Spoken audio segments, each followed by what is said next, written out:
तुमच्याकडे ब्लाऊज पीसचे असे तुकडे पडलेले असेल, त्या तुकड्यांचा असा वापर करून तुम्ही अशा वस्तू बनवून सेल करू शकता आणि पैसे कमवू शकता.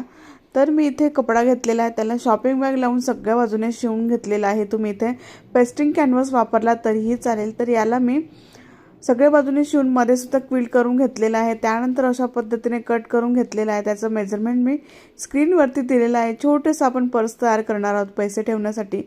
त्यानंतर झिप मी मोजून घेतलेली आहे किती लागते ते. त्यानंतर इथे कॉर्नरवरती आपल्याला इथे झिप ठेवायची आहे, झिप शिवून घ्यायची आणि इथे टॉप स्टिच करून घ्यायची. त्यानंतर अशा पद्धतीने सरळ कपड्यावर सरळ झिप ठेवून आकाराप्रमाणे आपल्याला ही झिप जी आहे ती शिवून घ्यायची आहे दोन्ही बाजूने.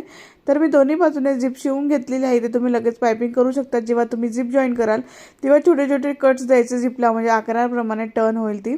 आणि त्यानंतर आपलं पर्स जे आहे ते तयार झालेलं आहे. तुम्ही पैसे ठेवण्यासाठी ही पर्स वापरू शकता. तुमच्या आजीला मम्मीला हे गिफ्ट करू शकता. छान असं पर्स आपलं तयार झालेलं आहे. आवडला असेल व्हिडिओ लाईक करा, शेअर करा.